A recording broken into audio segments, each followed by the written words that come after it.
Welcome student. आज मैं आप लोग को पढ़ाऊंगी पाठ 6 नंबर यानी वचन। तो देखिए इस चित्र में दिया हुआ है क वर्ग में लड़का क्रिकेट खेल रहा है। आप इस चित्र में देख सकते हैं और नीचे लिखा भी हुआ है कि लड़का क्रिकेट खेल रहा है। और यहाँ ख वर्ग में दिया है लड़के क्रिकेट खेल रहे हैं। देखिए यहाँ पे एक लड़का क्रिकेट खेल रहा है और यहाँ पे बहुत सारे लड़के क्रिकेट खेल रहे हैं। तो ये देखिए वह कविता पढ़ रहा है और वे कविताएं पढ़ रहे हैं। अब देखिए इन उदाहरणों में क वर्ग की रंगीन शब्द संख्या में एक है जबकि ख वर्ग की रंगीन में एक से अधिक है। अब देखिए इसका परिभाषा वचन का दिया हुआ है यहाँ पर कि शब्द के जिस रूप से एक या अनेक होने का पता चले उसे वचन कहते हैं। एक बार और मैं पढ़ देती हूँ आप लोग को समझने के लिए, ध्यान दीजिएगा आप लोग। शब्द के जिस रूप से एक या अनेक होने का पता चले उसे वचन कहते हैं। अब देखिए यहाँ पे दिया हुआ है वचन के भेद। वचन के दो भेद होते हैं, एक वचन और बहुवचन। तो सबसे पहले हम लोग जानेंगे कि एक वचन किसे कहते हैं या एक वचन क्या है। तो शब्द के जिस रूप से एक व्यक्ति, वस्तु या एक प्राणी होने का ज्ञान हो उसे एक वचन कहते हैं। देखिए मैं बता देती हूँ, जैसे एक लड़का तो एक वचन, बहुत सारे लड़के तो बहुवचन। जैसे देखिए यहाँ एग्जाम्पल में भी दिया हुआ है कि जैसे गुड़िया, खिलौना, कमरा, खिड़की आदि। अब देखिए दूसरा ये बहुवचन का परिभाषा दिया है दूसरे पॉइंट में। शब्द के जिस रूप से एक से अधिक व्यक्तियों, वस्तुओं या प्राणियों का ज्ञान हो उसे बहुवचन कहते हैं, जैसे गुड़िया, खिलौने, कमरे, खिड़कियाँ आदि। अब देखिए वचन परिवर्तन के नियम। देखिए फर्स्ट में दिया हुआ है वचन परिवर्तन के नियम। अ या आ अंत वाले शब्दों के अंत में अ आ के स्थान पर ए करने पर, ए देखिए ए के ऊपर अनुनासिक का चिन्ह दिया हुआ है, ए करने पर एक वचन गाय। अब देखिए बहुवचन में हो गई गाय। गाय देखिए एक वचन गाय का मतलब कि नॉर्मली एक गाय, सिर्फ एक गाय। और गाय का मतलब कि गाय यानी बहुत सारी गाय। सेना तो सिर्फ सेना, और सेनाएं तो बहुत सारी सेनाएं। कमीज, कमीज का मतलब एक कमीज, कमीजें तो बहुत सारी कमीज। तो ये हो गया हमारा एक वचन बहुवचन। अब देखिए दूसरे में आ गया आक से अंत होने वाले पुल्लिंग शब्दों के अंत में आ के स्थान पर ए करने पर। अब देखिए ये देखिए एक बार मैं आपको बता देती हूँ कि ये सब दिया हुआ है कि मतलब इस तरह से अगर एक वचन रहेगा तो बहुवचन ऐसे बदलता है। तो इसको आप लोग को ध्यान देना होगा, ठीक है। इसको ध्यान से पढ़िएगा और समझिएगा।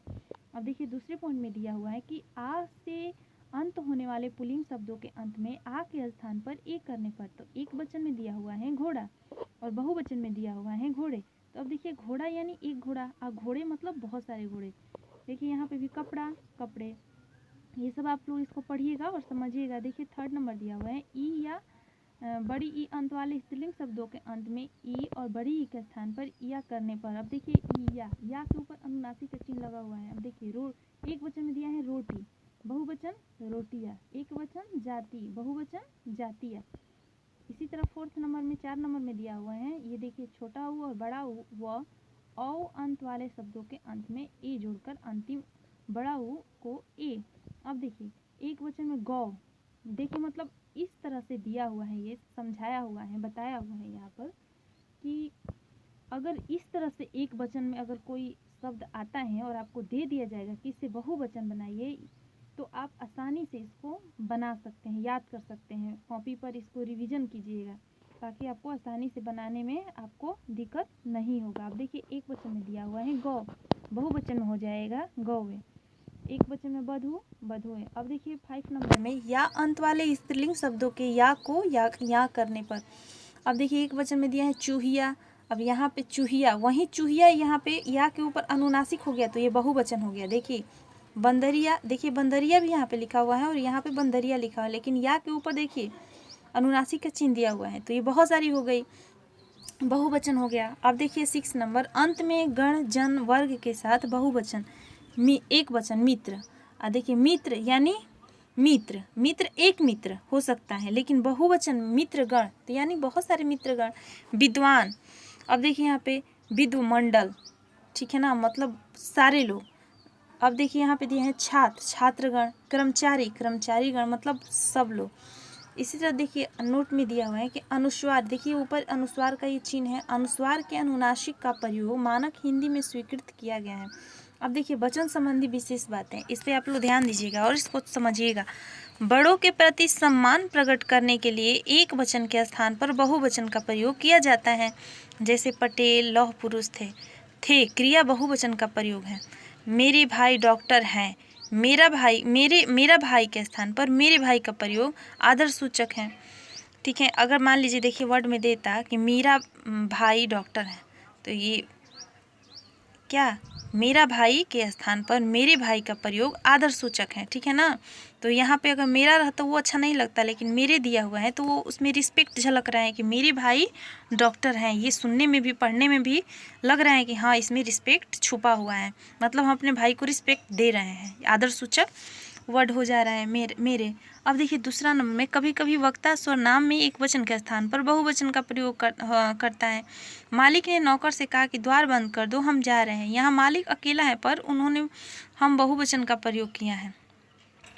अब देखिए 3 नंबर में कुछ शब्द सदा एक वचन में ही प्रयोग किए जाते हैं, जैसे जनता पानी। हाँ देखिए ये भी बात है, कुछ शब्द सदा अब देखिए हम लोग का जनता है तो जनता को हम लोग क्या बनाएंगे, जनताएं, जनतागण, ये सब तो अच्छा लगेगा नहीं, इसीलिए ये सब वर्ड दे दिया गया है कि कुछ शब्द सदा एक वचन में ही प्रयोग किए जाते हैं। इसको आप लोग समझिएगा। जैसे जनता, पानी, आग, भीड़, दूध, पेट्रोल आदि ऐसे बहुत सारे शब्द हैं जो एक वचन में ही प्रयोग किए जाते हैं। अब देखिए 4th नंबर में इसके विपरीत कुछ शब्दों का प्रयोग केवल बहुवचन के रूप में ही होता है, जैसे प्रजा, आंसू, लोग, दर्शन, प्राण, हस्ताक्षर आदि। उसके प्राण निकल गए, देवेश के आंसू बह रहे हैं, आजकल उसके केस झड़ रहे हैं, चोरी की बात सुनते ही मेरे होश उड़ गए। ये सब केवल बहुवचन के रूप में ही होता है। देखिए आंसू के ऊपर अनुनासिक का चिन्ह दिया हुआ है। ये सब जो कुछ वर्ड ऐसा होता है कि वो हमेशा के लिए बहुवचन ही होता है, और कुछ वर्ड ऐसा होता है शब्द कि वो हमेशा के लिए एक वचन ही होता है। ठीक है, अब देखिए 5 नंबर में दिया हुआ है कि कुछ शब्द ऐसे होते हैं जिनका शब्द स्तर पर एक वचन व बहुवचन रूप समान होता है। बालक शब्द एक वचन भी है और बहुवचन भी है। जैसे बालक खेल रहा है, बालक खेल रहे हैं, दोनों में अंतर लग रहा है, परंतु परसक विभक्ति लगने पर वही बालक शब्द बहुवचन में बालकों बन जाता है। जैसे बालक ने गेंद खेली, बालकों ने गेंद खेली। अब देखिए ये तीनों पॉइंट आप लोग इसको ध्यान दीजिएगा और समझिएगा और इसको याद भी कीजिएगा। शब्द के जिस रूप से एक या अनेक होने का पता चले उसे वचन कहते हैं। जैसे मान लीजिए कि हम कभी भी आपसे पूछ सकते हैं कि वचन किसे कहते हैं, तो आपको याद रहेगा तो आप उसका आंसर बहुत जल्दी दे सकते हैं।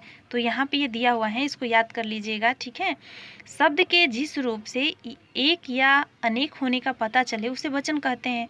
दूसरा पॉइंट है शब्द के जिस रूप से एक व्यक्ति, वस्तु या एक प्राणी के होने का ज्ञान हो एक वचन कहलाता है।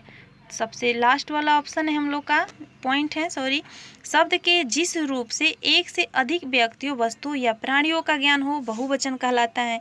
तो ये तीनों पॉइंट को आप लोग याद कीजिएगा और कॉपी में नोट कर लीजिएगा। धन्यवाद।